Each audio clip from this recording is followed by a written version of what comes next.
सभी को मेरा नमस्ते। मैं नूरजहाँ। आज आप सबके सामने मैं कबीर के दोहों के सारांश को प्रस्तुत करना चाहती हूँ। तो पहला मैं दोहों को पढ़ूँगी, उसके बाद आपको सारांश सविस्तार बताऊँगी। पहला दोहा है, साधु सीप समुद्र के, सतगुरु स्वाति बूंद, तृषा गई एक बूंद से, क्या लो करो समुंद। इसका अर्थ इस प्रकार है। कबीरदास जी गुरु के महत्व को बताते हुए यह कहते हैं कि साधु संत और ज्ञानी समुद्र की सीप के समान होते हैं। सद्गुरु स्वाति नक्षत्र की अनमोल पानी की बूंद के समान है। जैसे एक सीप सागर के बीच में रहते हुए भी सिर्फ स्वाति नक्षत्र में गिरी बूंद को ही अपने अंदर ग्रहण करता है, उसे सागर के पानी से कुछ लेना देना ही नहीं होता। वैसे ही साधु चारों तरफ फैली माया से आकर्षित नहीं होते, बल्कि सद्गुरु के ज्ञान उपदेश से मन की सारी प्यास मिट जाती है और वह उन्हीं से संतुष्ट रहते हैं। दूसरा दोहा है, गुरु कुम्हार शिष्य कुंभ है, गड़ी गड़ी काढ़े खोट, अंतर हाथ सहारा दे, बाहर बाहे चोट। गुरु यहाँ पर एक कुम्हार के जैसा है, शिष्य कुंभ के जैसा है। कुम्हार का मतलब होता है पॉट मेकर, शिष्य का मतलब होता है एक कुंभ, यानी जो स्टूडेंट है वो कुंभ है। कुंभ का मतलब होता है एक पॉट।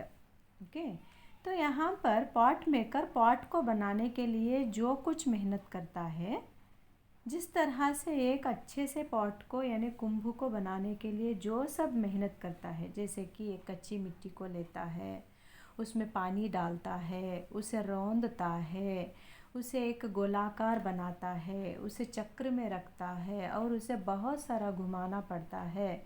घुमाने के साथ साथ अपने हाथ को अंदर से सहारा देकर ऊपर से थपकते हुए उसे एक आकार में लेकर आता है। तो उस आकार को लेकर आने के लिए कुम्हार को बहुत सारी मेहनत करना पड़ता है। अंत में वो जो आता है पॉट, तो उस पॉट को उसे निकाल कर, उसे सुखाकर, उसे बहुत सारा आग में डालकर, उसे पकाकर, उसके ऊपर फिर से अच्छी सी एक सुंदर रूप से एक चित्र को करके बाद में ले जाकर बाज़ार में बेचता है। तो उसके बाद उसे जो चाहिए उसका मोल वहाँ पर मिलता है। तो उसी तरह से सेम सही तरीके से अगर बोला जाए तो गुरु भी यहाँ पर एक कुम्हार का काम करता है। बच्चे जो होते हैं, जो स्टूडेंट्स, जो छात्र होते हैं, वो किसके प्रकार होते हैं? कुंभ के प्रकार होते हैं, जो कच्ची मिट्टी से बनी होती है। तो उस कुंभ को बनाने के लिए जिस तरह से मेहनत करते हैं, उसी तरह से गुरु भी बहुत सारे मेहनत करते हैं अपने बच्चों को एक अच्छा सा मॉडल बनाने के लिए, उनको अच्छे से उनके ज़िंदगी को संवारने के लिए। थोड़ा डांटते हैं, फटकारते हैं, गुस्सा करते हैं, प्यार भी करते हैं और उनको एक अच्छे रास्ते पर लेकर आते हैं। तो यहाँ पर शिष्य को बुराई से बचाकर किस तरह से सही रास्ते पर लेकर आते हैं, उसे इस पद्य के द्वारा बताया गया है, दोहे के द्वारा। तीसरा दोहा है, कबीर देखा एक अंग, महिमा कही ना जाई, तेज पुंज पारस घणो, नैनो रहा समाई। इस दोहे में कबीरदास जी ईश्वर की महिमा के बारे में बताते हैं। कबीरदास कहते हैं कि मैंने ईश्वर के अंग का दर्शन किया है, लेकिन मैं उसकी महिमा के विषय में बखान या उसकी जो भी स्पेशलिटी है उसे मैं जो है उसके बारे में नहीं बोल सकता।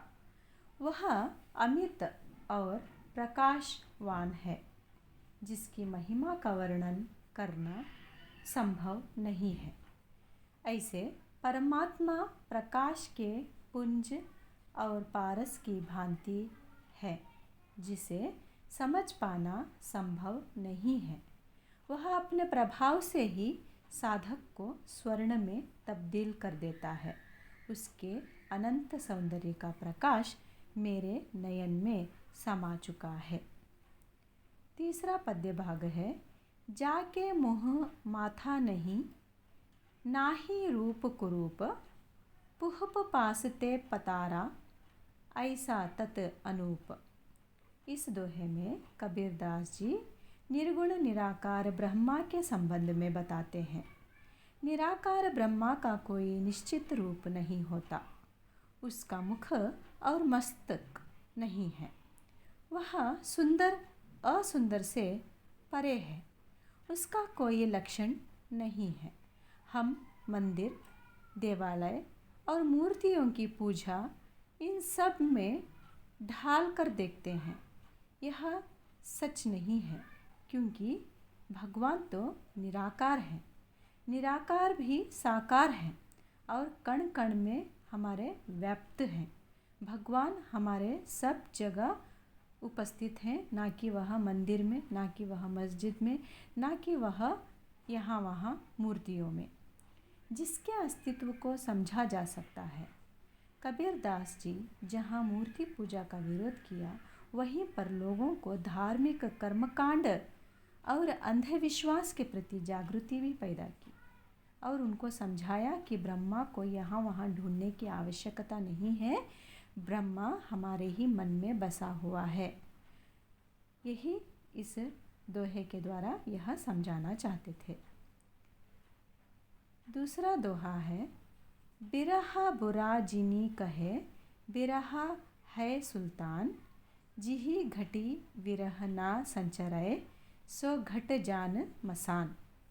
इस दोहे में कबीरदास जी परमात्मा के दर्शन के लिए ललायित आत्मा की विरह व्यथा का चित्रण प्रस्तुत करते हैं।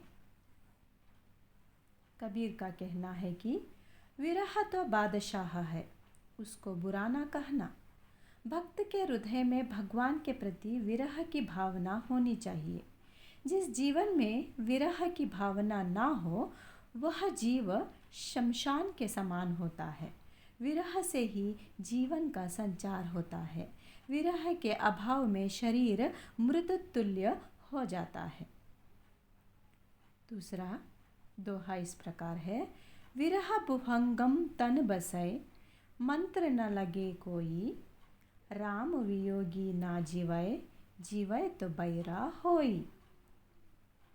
विरह रूपी सांप शरीर रूपी इस बाम्बी में, बाम्बी मतलब जो सांप रहने वाली जो जगह होती है ना, जो मिट्टी से बनी होती है, उसे बाम्बी बोलते हैं।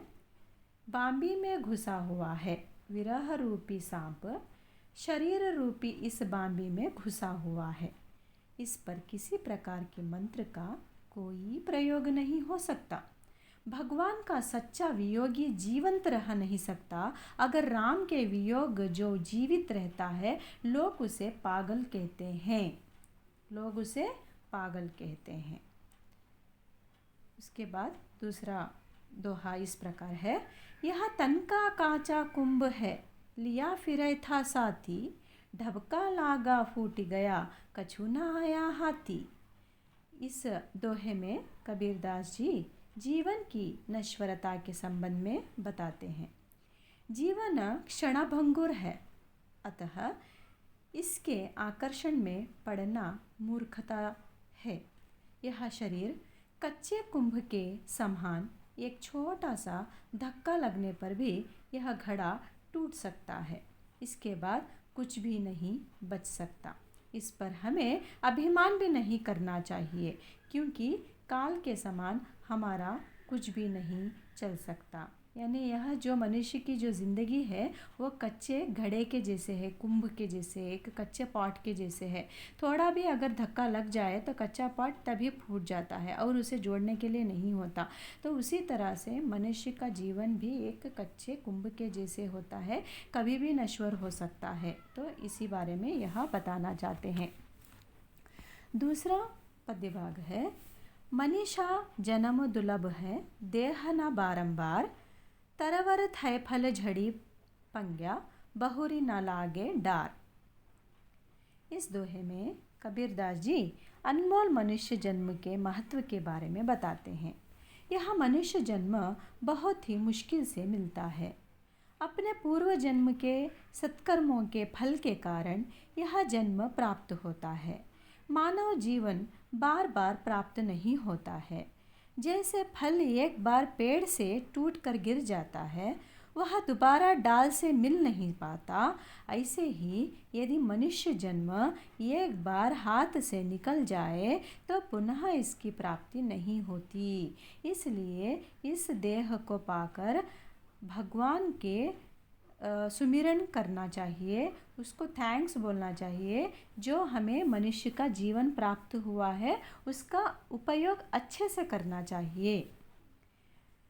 दूसरा पद्य भाग दोहा इस प्रकार है। कबीरा यह तन जात है, सकै तो लेहु बहोड़ी, नांगे हाथों ते गए जिनके लाख करोड़ी। महात्मा कबीरदास जी इस दोहे में मानव जीवन की नश्वरता का उल्लेख इस प्रकार करते हैं कि मानव अपने जीवन को बड़े विलासता में व्यर्थ करता है, यानी लग्जूरियस रहता है, जैसे चाहो वैसे उसका प्रयोग करता है। यह शरीर नष्ट होने वाला है। ये शरीर जो है वो परमानेंट नहीं है। यदि तुम चाहो तो इसे रोक लो। माया तो किसी के हाथ में नहीं जानी जाती है। जिनके पास लाखों करोड़ों रुपए हैं, अपार धन उनके पास है, फिर भी वह व्यक्ति जब मर जाता है तो वह यहाँ से खाली हाथ ही जाता है। 1 रुपया, 1 कॉइन भी वो लेकर नहीं जाता है। यही एक सृष्टि का नियम है। इसीलिए जीवन को मोड़ने का एकमात्र तरीका है कि हरि के नाम का सुमिरन करना, भगवान को हमेशा याद करना, सद्कार्य में अपना जीवन लगाना, दूसरों की सहायता करना, जिससे जन्म मरण की चक्र से मुक्ति हमें मिल जाए। दूसरा है कबीर सो धन संचिए जो आगे को होई, शीस चढ़ाए पोटली ले जात न देखा कोई। इस दोहे में कबीरदास मनुष्य को भक्ति साधना रूपी संपत्ति का चयन करने के लिए कहते हैं। कवि कहते हैं हमारे आगे के जीवन में काम आने वाली संपत्ति का अर्जन हमें करना चाहिए। हमारे यह लौकिक संपत्ति का कोई फ़ायदा नहीं। अपने साथ कुछ भी हम मरने के बाद लेकर नहीं जाते और इस नश्वर होने वाले जीवन को भगवान की भक्ति में लगा दें। इस पद्य के दोहे के द्वारा कबीरदास जी यह कहना चाहते हैं। ज्यों नैनन में पुतली त्यों मालिक घर माही, मूर्ख लोग ना जानिए बाहर ढूंढत जाही।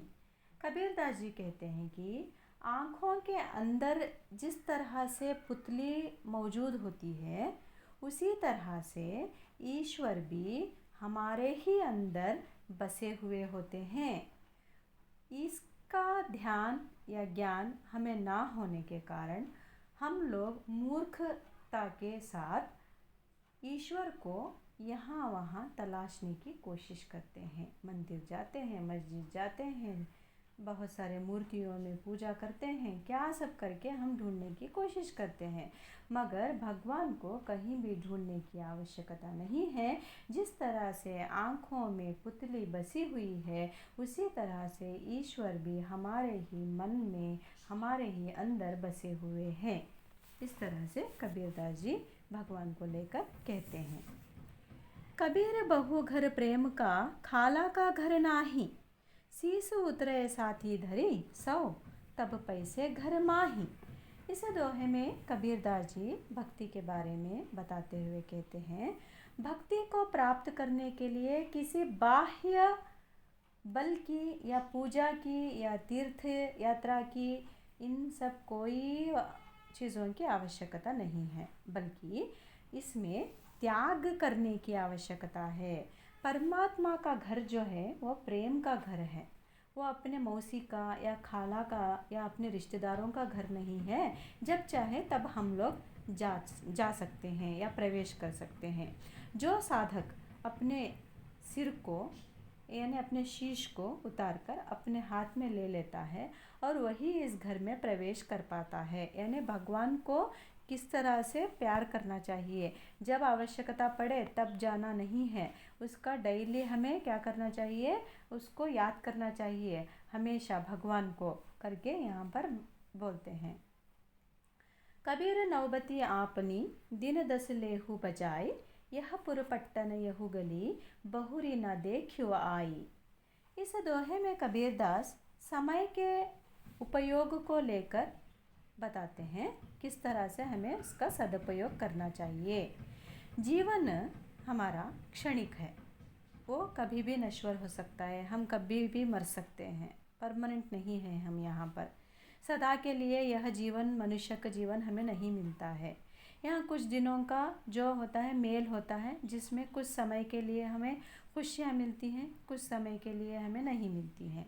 एक बार यहाँ से दुनिया से चले जाने के बाद यानी मरने के बाद हमें यह दुनिया या नगर या पट्टन या गांव या गलियाँ या खुशियाँ हमें कुछ भी नहीं मिलेंगी। इसलिए जीवन का प्रत्येक पल जो है वो भगवान के लिए जियो, भगवान के याद में जियो करके कबीरदास जी यहाँ पर इस दोहे के द्वारा बताना चाहते हैं। दूसरा है, पानी केरा बुदबुदा असमानस की जाति, देखत ही छिपी जाएगा ज्यों तारे पर भांति। कबीरदास जी कहते हैं इस दोहे में कि मनुष्य का जीवन पानी के एक बुदबुदे के तरह यानी बुलबुले के समान होता है, जो कि वो परमानेंट नहीं होता। पानी में जो बुलबुला आता है वो एकदम से फट से फूट जाता है, कब वो फूटता है पता नहीं चलता। तो भगवान, ये जो कबीरदास जी कहते हैं कि जो भगवान का यह जो देन है हम लोगों को, मानव देन, वह कब नश्वर हो जाए पता नहीं चलता। हमारी मौत जो है हाथों में पैरों में लिखी नहीं रहती है, कभी भी आ सकती है। 1 मिनट में अभी आंखें बंद की तो खोलने तक कुछ भी हो सकता है, सब कुछ नष्ट हो सकता है। तो उसी प्रकार सवेरा होने पर जैसे प्रकाश के कारण आकाश में रहने वाले जो टिमटिमाते हुए तारे जो हैं वो दिखाई नहीं देते, अंधेरे में भी रहते हैं तारे, और जब प्रकाश आ जाता है तो भी रहते हैं, मगर बहुत सारा प्रकाश होने के कारण यहाँ पर तारे जो है टिमटिमाते हुए नहीं नज़र आते हैं, छिप जाते हैं। वह नया उजाला जो है सब जगह फैल जाता है। तो उसी तरह से मनुष्य को अपने जीवन पर जो है घमंड नहीं करना चाहिए। यह आज नहीं तो कल नश्वर हो जाता है, तो अपने अंदर का जो घमंड है उसे छोड़ दो। आज नहीं तो कल हम मर जाएंगे। जो हमारे अंदर घमंड है उसे छोड़कर एक मानवीयता की दृष्टि से मनुष्य जिस तरह से जीना चाहिए उस तरह से हमें जीना चाहिए, ऐसे कबीरदास जी कहते हैं। तो यहाँ पर इतने दोहों का सारांश मैंने आपके सामने प्रस्तुत किया। मैं आशा करती हूँ कि आपको यह समझ में गया होगा। मैं दूसरे मेरे अंक में या मेरे चैनल में मैं तुलसी के दोहों को लेकर मैं प्रस्तुत हो जाऊँगी। धन्यवाद सबको, नमस्ते।